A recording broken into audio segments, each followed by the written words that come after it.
Баршаларыңызға сәлем, қалдарыңыз қалай, көктем келіп, күн жылынып, бүгін в домашних условиях мороженое жасайын деп жатырмыз. Небәрі 3 заттан тұрады. Қазір қалай жасау керек екенін көрсетемін, кеттік.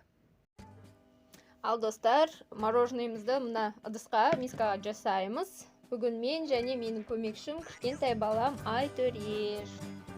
Жирность үлкен 33%.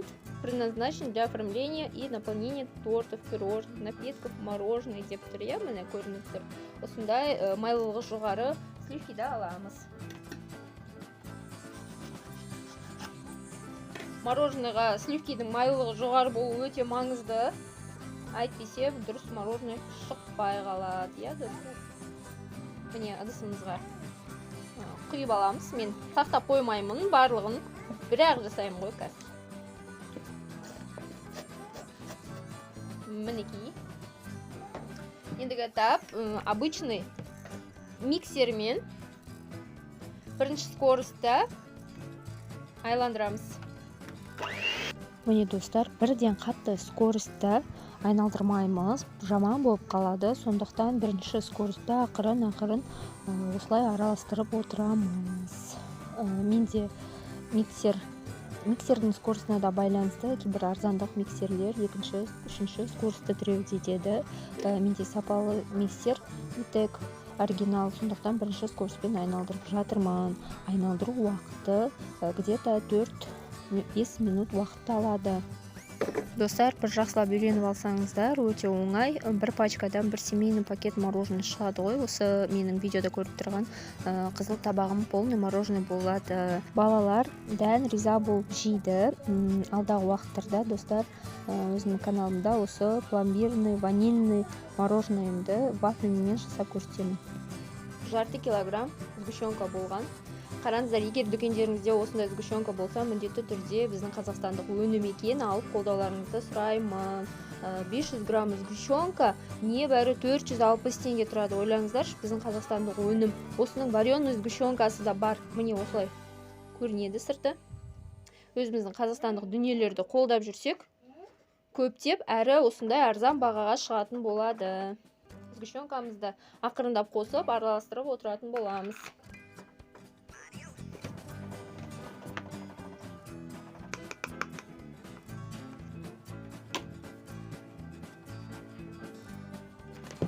Менің сгущенкам аға салайын деп тұрған жоқ, қою екен, сондықтан екі қасықтан салып ақырындап араластырып отырамыз.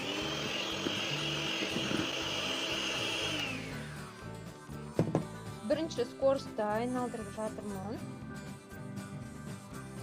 Сәл молырақ салайыншы, үшеу салдым.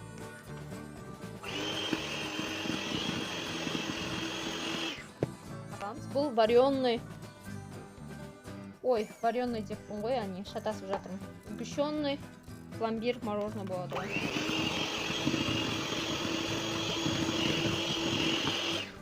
Кішкене ваниль салайын деп жатырмын. Күшті дәмі шығып тұрсын. Балаларға жеңге приятный болсын. Мен Айтөре помощнигім келді.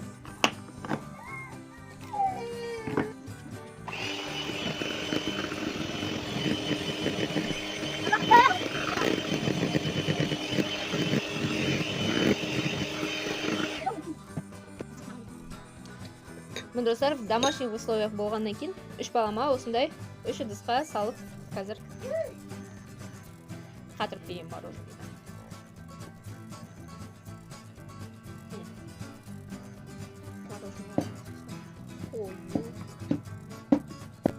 Достар, негізі мороженойды мынандай стеклянный ыдыста емес, одноразовый ыдыста ма, немесе специальный мороженойдың қалпында ма жасаған дұрыс екен. Енді біздің ауылымыздың магазинінде ондай ыдыс болмады. Қалаға шыққанда бір аламын. Жегендеріне ыңғайлы болсын деп осылай бөліп жасап қойдым. Ал мороженойларымызды қатыруға жібереміз. Достар, мороженыйымыз морозильникте қатып дайын болғанша, менің арнамды жоғалтып алмас үшін колокольчикті басып, комментарийға өз ойларыңызды жазып кетсеңіздер болады. Лайк басуды ұмытпаңыздар. Менің арнамда семейный вайб неше түрлі біздің өмірімізде болып жатқан, бала-шағамызбен ойнап жатқан, күнделікті әртүрлі жасап жүрген рецепттерді салып отыратын боламыз. Арнамнан алыстап кетпеңіздер. Сіздердің әрбір қолдауларыңыз мен үшін маңызды. Мороженаларымыз дайын болды. Морозильникте 2 сағаттай тұрды. Күшті, нежный, жұмсақ пломбир шықты. Мороженое қалай болды, күшті болды ма? Молодец, ас болсын, балалар жеп жатыр.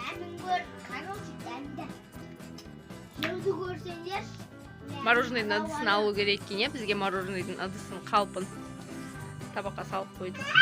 Қалған.